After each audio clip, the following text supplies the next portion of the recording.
Picture this. A woman walks up to the most feared man in the entire city. A billionaire. A man whispered about in dark rooms. A man nobody dares interrupt. And she looks him dead in the eye and says 4 words. Give me your phone. And the whole room stops breathing. Because everyone knows what happens to people who cross this man. Everyone except her. What he did next. Nobody saw it coming. Stick around, because this one will surprise you. Let's start from the beginning. Nobody could believe the Curvy Librarian had actually said it out loud. The tall man didn't react. Neither did the wall of security standing behind him. But Margot Ellis just stepped forward, took the phone right out of his hand, ended the call, and handed it back, all without ever raising her voice. No phone conversations inside the library, she said calmly, pointing to a small wooden sign near the entrance. And every single reader in that building froze, because the man she'd just interrupted was Leonardo Morelli, exceptionally handsome, owner of a global empire worth billions. And, though almost nobody knew it, the secret leader of one of the most feared organizations in the world. Everyone braced for the explosion, the anger, the consequences. Instead, Leonardo slipped the phone into his pocket, lowered his head just slightly, and said 2 words nobody expected to ever hear from him. My mistake. For the first time in living memory, the city's most terrifying man had apologized over a library rule. And here's the kicker. Someone had it all on video. By the next morning, the whole town had seen it. Somebody had caught the entire jaw-dropping exchange on their phone. And within hours, it was everywhere. Every platform. Every feed. Under 1,000 different captions. Fearless librarian silences billionaire. Who tells Leonardo Morelli to be quiet? The only woman who ever took his phone away. Millions of people watched that 15-second clip on repeat, waiting for the violent reaction that never came. Instead, they saw the most intimidating businessman in the city apologize with quiet dignity. And honestly, the internet lost its mind. Some people were convinced the woman had to secretly know him. Others swore she must be a retired cop. A few even invented these wild stories that she came from some powerful family capable of standing up to him. And every single theory was wrong. Dead wrong. Because here's the funny part. Margot Ellis didn't even know the video existed. At 36, she almost never checked social media. Her mornings were always the same. She'd unlock the front doors of the Ellis Neighborhood Library before sunrise, switch on the reading lamps one by one, water the little potted plants by the windows, and slide returned books back onto their shelves before the first visitors ever walked in. Now, let's be honest. This library wasn't fashionable. It wasn't trendy. And it definitely wasn't making anybody rich. But it was loved. Kids came after school to finish their homework. Retired neighbors spent lazy afternoons sharing the newspaper. Young parents borrowed bedtime stories every Friday like clockwork. Everybody knew everybody. And that was exactly how Margot liked it. So late that afternoon, a teenage volunteer came flying to the front door, practically forgetting to close it behind him. Miss Ellis, he blurted out, "You're everywhere online." Margot looked up from a stack of returned mystery novels. "I'm where?" "The internet." He shoved his phone in front of her. She watched the little clip, more confused by the second. "Oh," she said finally. "Somebody recorded that yesterday." He just stared at her. "That's all you got to say?" She shrugged. "I only reminded someone about the rules." "Do you even know who that is?" She straightened a crooked label on a shelf before answering. "No." The kid blinked like she'd told him the sky was green. "That's Leonardo Morelli." "Should I know that name? You've seriously never heard of him?" Margot gave him an apologetic little smile. "I spend most of my day with books. They don't usually gossip about billionaires." The teenager just laughed in disbelief. And really, can you blame him? Within days, curious strangers started trickling into the library. Some actually borrowed books. But most of them just want to look at the woman who had embarrassed Leonardo Morelli without even realizing it. And Margot? She treated every single one of them exactly the same.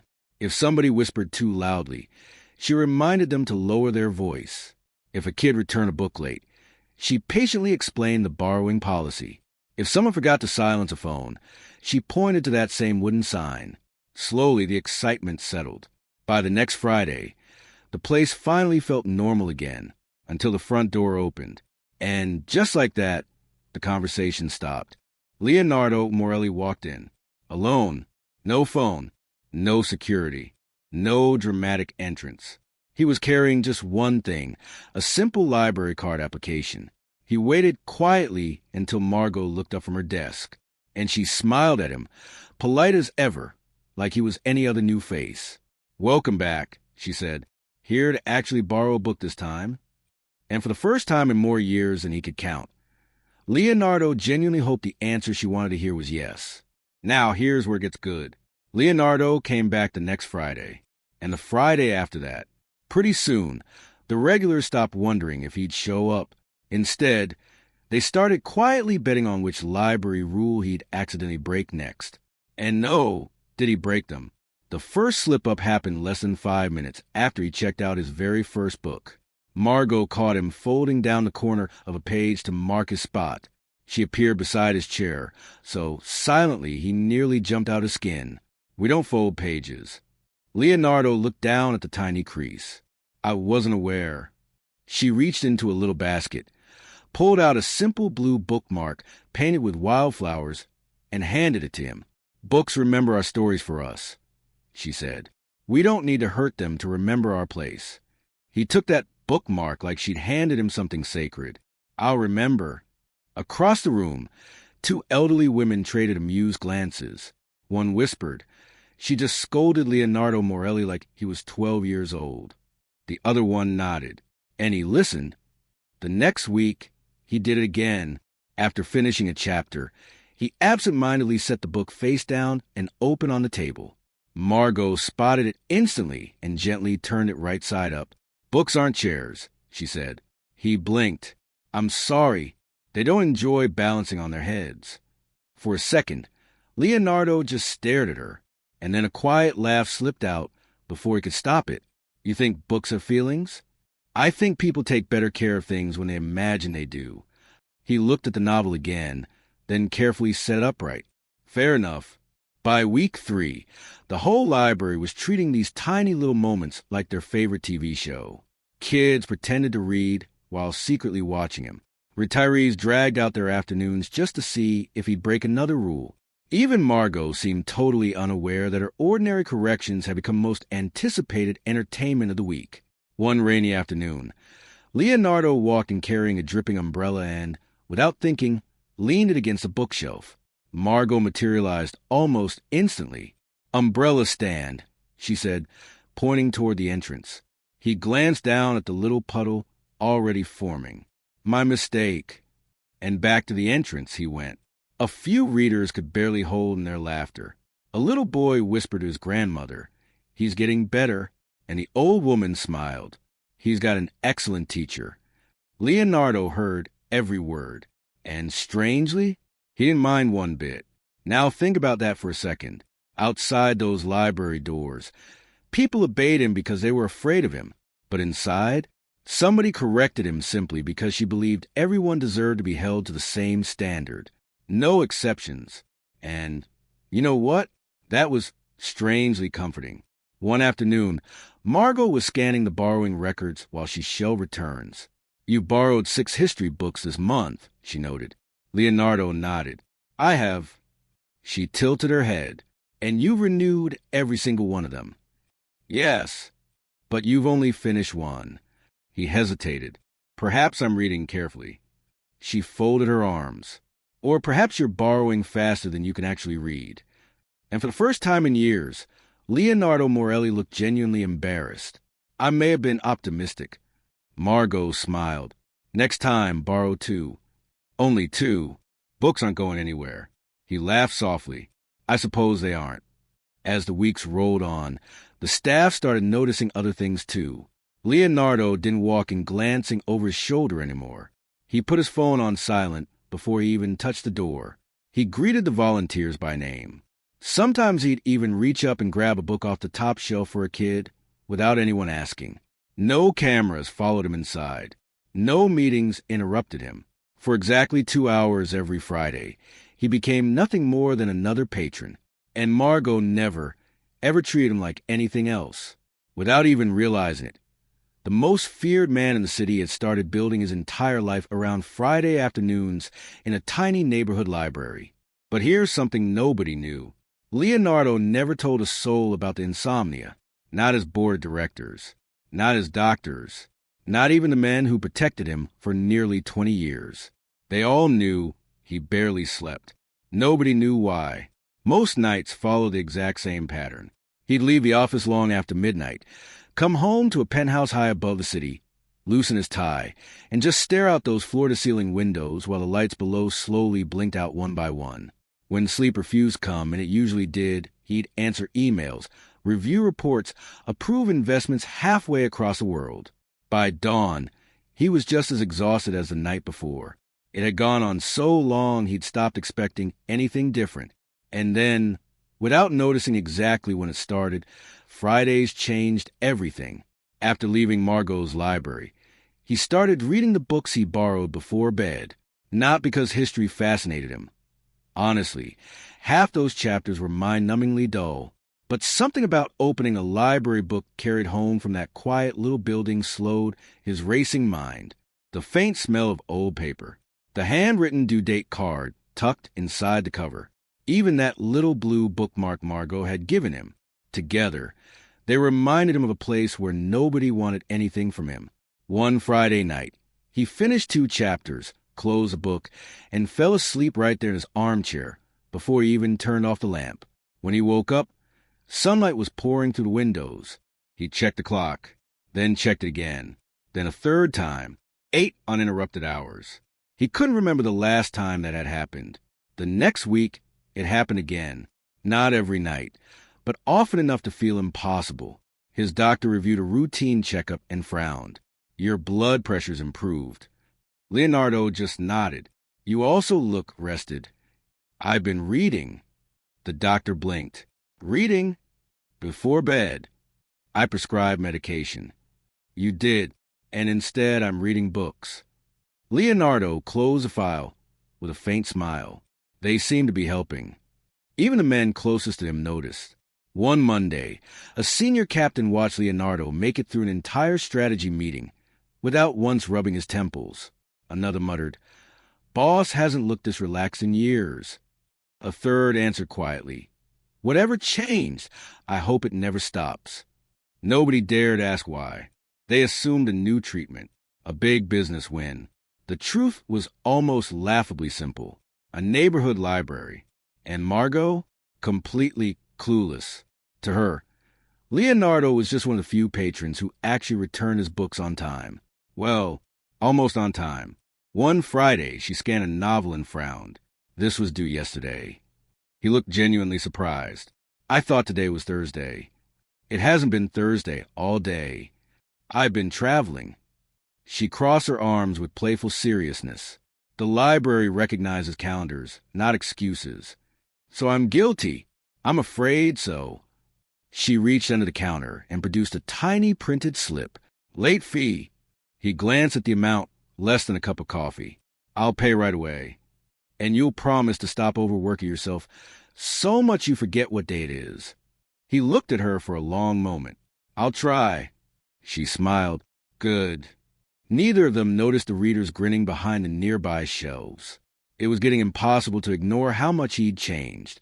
The man who'd first walked in carrying the weight of an empire now lingered after picking a book. Sometimes he'd wander slowly through the history section with no plan to borrow anything at all. Sometimes he'd sit by the window an extra 15 minutes, just soaking in the quiet. He never asked for special treatment, never asked for privacy, never reminded anyone who he was. For 2 peaceful hours a week, he wasn't a billionaire. He wasn't a mafia boss. He wasn't a man everyone was terrified of disappointing. He was just Leonardo, a quiet reader in the corner. And though she never realized it, Margot had given him the one thing all his money and power never could: peace. Now, every good story needs a little competition, and his name was Professor Oliver Grant. Every Tuesday at 3 o'clock sharp, Oliver came through those doors carrying a canvas satchel almost as old as the history books he loved. And unlike most visitors, Oliver never came in quiet. Afternoon Margot he'd call out cheerfully. "You're 3 minutes late." She'd shoot back without looking up. "I stopped to rescue an abandoned history book." "You bought another one." "It looked lonely." Margot laughed. "Your house is becoming a museum." "It already is one." Their easy back and forth filled the library with a warm, comfortable hum. The regulars barely noticed anymore. It had been their routine for years. Oliver taught history at the local university, and every single week the two of them debated famous rulers, forgotten inventors, and bizarre historical facts while shelving books. Sometimes they disagreed. More often they just laughed, and somehow it made the whole place feel even more like home. So the next Friday, Leonardo walked in as usual, returned 3 books, borrowed 2 more, and then he heard it. Not the polite smile Margot gave every customer. Real laughter, the kind that made her shoulders relax and her whole face light up. He glanced toward the history section. There was Oliver, standing by a display table, animatedly describing some ancient king who'd accidentally declared war on the wrong country. Margot had her hand over her mouth, failing completely at not laughing. Leonardo looked down at the history book in his own hands, and for reasons he couldn't quite explain, he suddenly deeply disliked history. The feeling caught him off guard. This was a man who negotiated billion-dollar mergers without so much as a flicker of emotion, faced down armed rivals without blinking, and yet watching another man make Margot laugh rattled him more than any boardroom in his life ever had. So the next Friday, he showed up 10 minutes early. Oliver was already there. Naturally, Leonardo drifted toward the history shelves. Margot noticed. "I didn't realize you enjoyed history this much." "I'm developing an interest." She smiled. "Wonderful." Then she pulled a thick volume off the shelf and handed it over. "If you're serious, start with this." Leonardo glanced at the title. Economic Systems of Medieval Europe.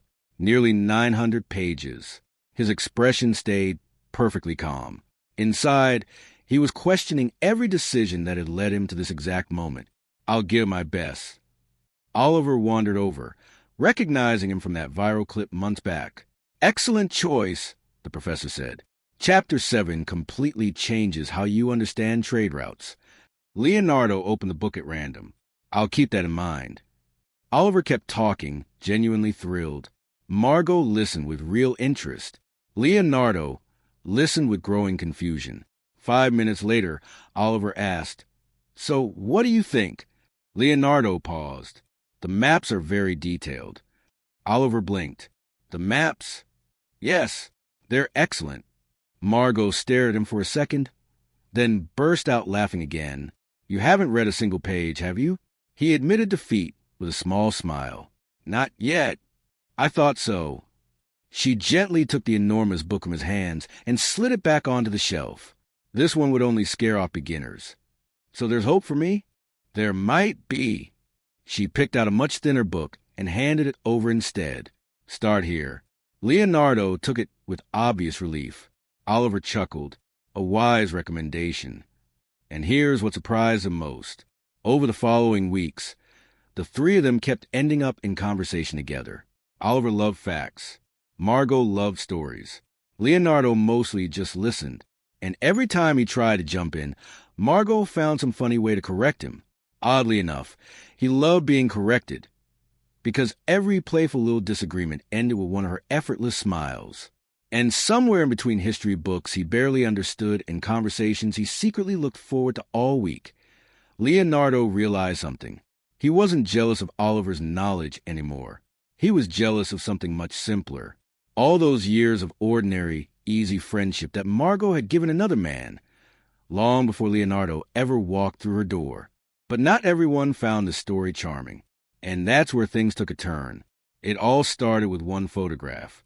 Somebody caught Leonardo leaving the library with 3 books under his arm, while Margot locked up behind him. Neither of them noticed a camera across the street. By evening, that picture was everywhere. Most people found it sweet. Some found it surprising. But one person saw an opportunity. Serena Blake, elegant, wealthy, a familiar face on magazine covers and charity galas. For years, the society pages had just assumed she'd eventually become Mrs. Leonardo Morelli. She never confirmed it, never denied it. Letting people wonder had always worked in her favor. But now, those headlines had vanished. Now everybody wanted to know why Leonardo spent every Friday inside some tiny neighborhood library. So Serena decided to find out herself. She showed up the next afternoon dressed like she was attending a fashion show, not visiting a community library. Designer heels clicking across the wooden floor. A few readers glanced up before returning to their books. Margot smiled politely. "Welcome." Serena looked around, disappointment barely hidden. "So this is the place. Can I help you find something?" "I'm looking for the woman who's been entertaining billionaires." The room went quiet. Margot frowned. "I'm sorry." Serena folded her sunglasses and set them on the counter. "Let's not pretend."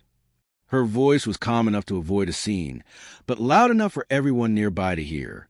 A powerful man doesn't visit the same little library every week without a reason. Margot answered with the same gentle tone she used for every difficult patron. "He comes here to borrow books." Serena smiled. "Do you really expect anyone to believe that?" A few visitors shifted uncomfortably. Over in the corner, Oliver slowly closed his book. Serena went on. "You built quite a clever little image. The humble librarian, the ordinary woman, the one who's just so different from everyone else." She leaned in slightly. "I suppose wealthy men find that irresistible." The accusation swept through the library like a cold draft. Margot stood there quietly for a few seconds. Then she reached toward the counter, not for an argument, for a laminated card. She set it down in front of Serena. "Our membership rules." Serena looked confused. "If you'd like to become a member, I'd be happy to explain how borrowing works." A teenager at the reading table nearly choked, trying not to laugh. Serena's smile vanished. "I'm insulting you." "I know. And you're offering me a library card." "I offer one to everyone." Without another word, Serena spun around and walked out. But here's the problem. Somebody recorded the whole thing. And this time, the internet wasn't charmed. The clip spread with cruel captions. "Librarian pretends to be innocent. Did she manipulate Leonardo Morelli? The library that hunts billionaires." For the first time since she'd opened those doors years ago, Margot stopped reading the comments. The words cut deeper than she expected. She'd spent her whole adult life protecting a place where everyone felt welcome, and now strangers who'd never even stepped inside were accusing her of using it for attention. 3 days later, Oliver found her packing books into storage boxes. "What are you doing?" She forced a small smile. "Taking a break." "For how long?" "I don't know. If people stop coming because of me, maybe the library deserves better." Oliver shook his head. "The library deserves you." Margot just looked away. Now here's the thing. Through all of it, Leonardo said nothing publicly. No interviews. No legal threats. No intimidating statements. His staff found that deeply strange. Instead, he made one quiet phone call. And over the next 2 weeks, delivery trucks started rolling up to the library every single morning. Children's classics, rare history collections, brand new novels, large print editions for elderly readers, reference books that schools could never afford. And every shipment came with the same note, anonymous donation. Margot accepted them, grateful, figuring some generous reader had decided to help. Then a reporter looking into the deliveries dug up the truth. The donor was Leonardo Morelli. But here's what got everyone. Not one of those books had been bought for Margot. Every single donation was addressed to the library itself. He hadn't tried to buy her affection. He quietly protected the place that had given him peace. When that story broke, the whole conversation flipped overnight. People stopped talking about a billionaire chasing a librarian. They started talking about a man who quietly saved a neighborhood library and asked for nothing in return. And for the first time, Margot started wondering. Maybe Leonardo's Friday visits had never really been about her at all. Maybe they'd always been about the little library she loved. Those donations transformed the place. Kids crowded around shelves that used to sit half empty.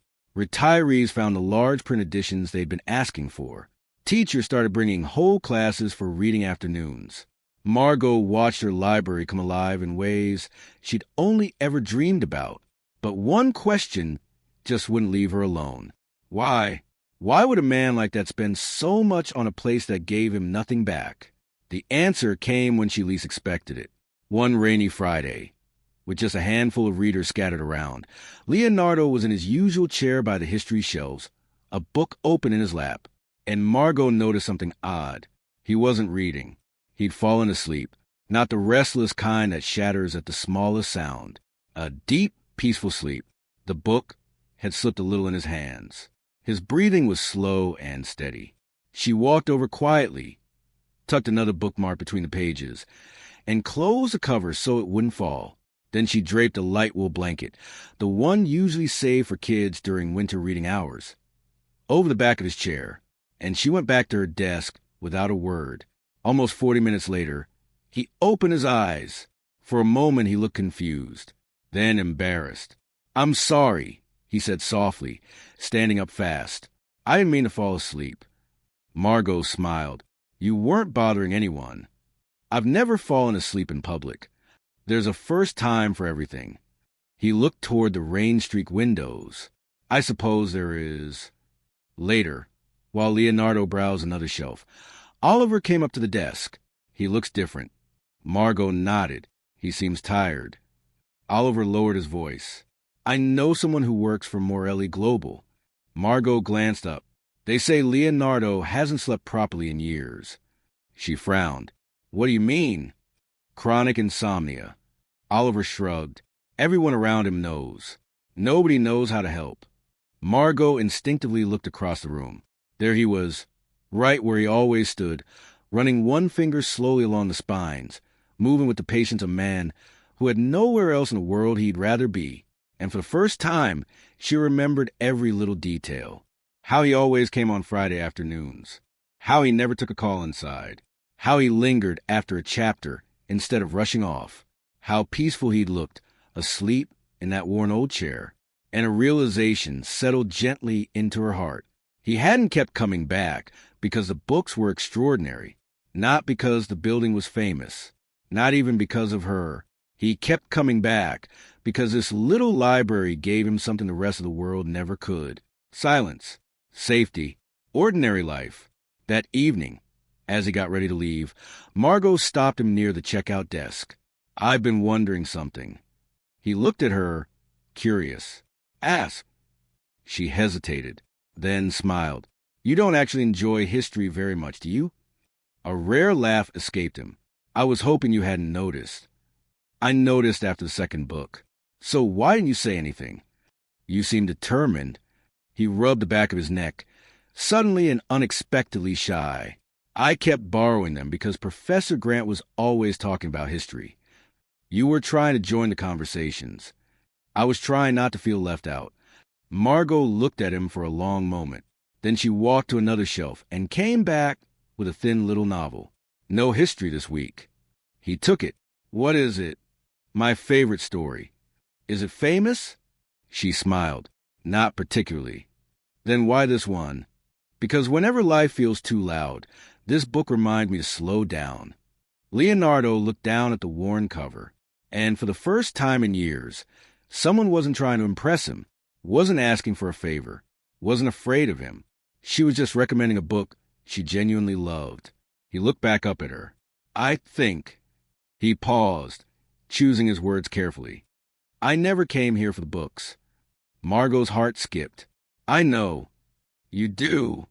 She nodded gently. "You came because for a little while, you get to be just another person." And neither of them said anything after that. They didn't need to. Sometimes the truest kind of understanding arrives without a single word. And for the first time since they'd met, Margot didn't see the billionaire. She didn't see the mafia boss. She saw a lonely man who had searched the entire world for peace, and finally found it in a quiet neighborhood library. Now let me tell you how this beautiful story wraps up.